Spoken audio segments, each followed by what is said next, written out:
En 1827, dans la préface de sa pièce Cromwell, Victor Hugo expose ses conceptions de la littérature et de son romantisme. Il pose entre autres que l'humanité a traversé trois grands âges. Le primitif, proche de l'état de nature, marqué par l'émotion et par la spontanéité.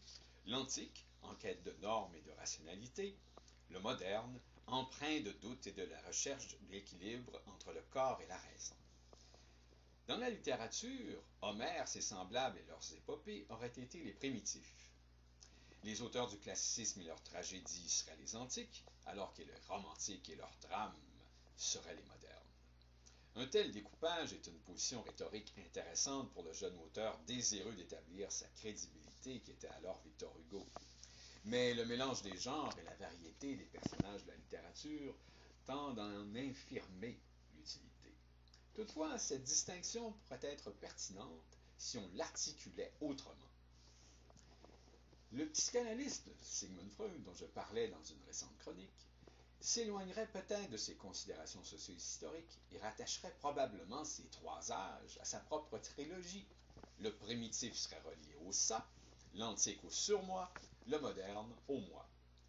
Plutôt que de servir à trancher une frontière entre le moderne Victor Hugo et ses primitifs et antiques prédécesseurs, les trois âges serviraient plutôt à distinguer et à opposer des personnages dans les œuvres de Victor Hugo. Nous examinerons cette hypothèse à partir de deux romans historiques hugoliens, Notre-Dame de Paris, paru en 1830, et 93, paru en 1874. Dans Notre-Dame de Paris, Victor Hugo nous propose certains personnages primitifs, mus par leur spontanéité et leur proximité de l'état de nature, par exemple Esmeralda et Quasimodo, en but à l'autorité antique incarnée par l'abbé Claude Frollo, archidiacre de la cathédrale, et en interaction plus ou moins satisfaisante avec le moderne Gringoire, cherchant peut-être un certain équilibre, mais surtout timoré et empreint de doute. La primitive Esmeralda mourra sur l'échafaud pour avoir refusé les avances de Frollo, qui la fera accuser de sorcellerie.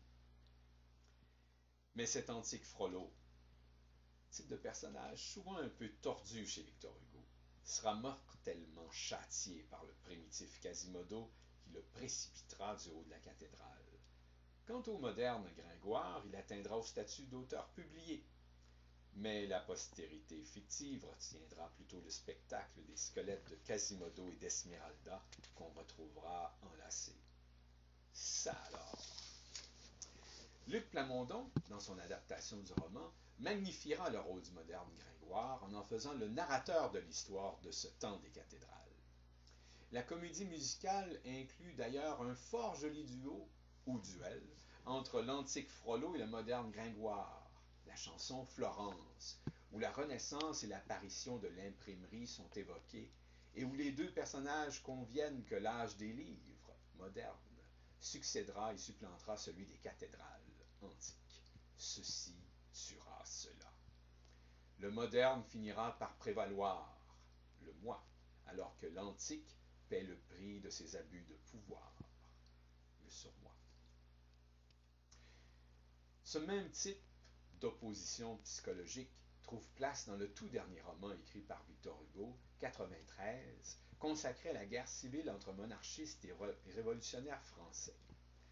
Parmi les primitifs, nous pouvons compter le marquis de Lantenac, général monarchiste, spontanément convaincu de son bon droit, prêt à faire décorer un matelot ayant arrêté la course folle d'un canon dans l'entrepont d'un bateau, puis à le faire fusiller pour avoir eu la maladresse de le désamarrer. Prêt à faire incendier un édifice où sont enfermés 3 enfants pris en otage par lui-même. Mais, ayant entendu le cri de désespoir de leur mère, revenant sur ses pas pour sauver les enfants au prix de sa liberté. Dans ce roman, l'âge antique est surtout représenté par Simourdin, ancien abbé, devenu collaborateur et délégué pour la Bretagne du comité de salut public. Être de rationalité, ancien serviteur de Lantenac et précepteur du neveu de celui-ci, il est fermement décidé à vaincre Lantenac, à l'arrêter et à le faire guillotiner, lui et tout militaire révolutionnaire lui étant venu en aide.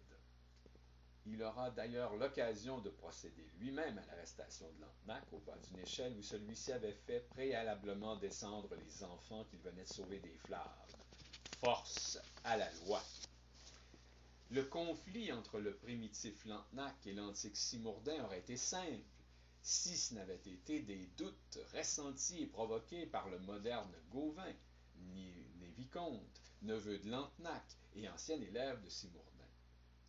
Après avoir tout mis en œuvre pour vaincre son oncle, Gauvin est ébranlé par le geste de Lantenac ayant rescapé des flammes à la dernière minute 3 enfants. Daemone Deus, un ange dans le démon, se dira Gauvin, qui décide de laisser s'évader Lantenac. Le primitif pourra donc poursuivre sa rébellion pour un temps. Ça ne sera sans doute pas très long. Gauvin ayant pris la place de Lantenac dans la cellule, sa bonne action sera démasquée et il sera jugé et condamné pour haute trahison. La voix prépondérante le destinant à la guillotine sera celle de l'antique Simurdain. Celui-ci fait son devoir, mais déchiré par son amour paternel envers Gauvin, qui à l'occasion d'un dernier dialogue fait valoir que Simurdain a institué une république de glaive, âge antique, alors que lui, Gauvin, peut bâtir une république de livres, âge moderne. Simurdain se suicide au moment où la lame s'abat sur le cou de Gauvin. Et ces deux âmes, sœurs tragiques, s'envolèrent ensemble.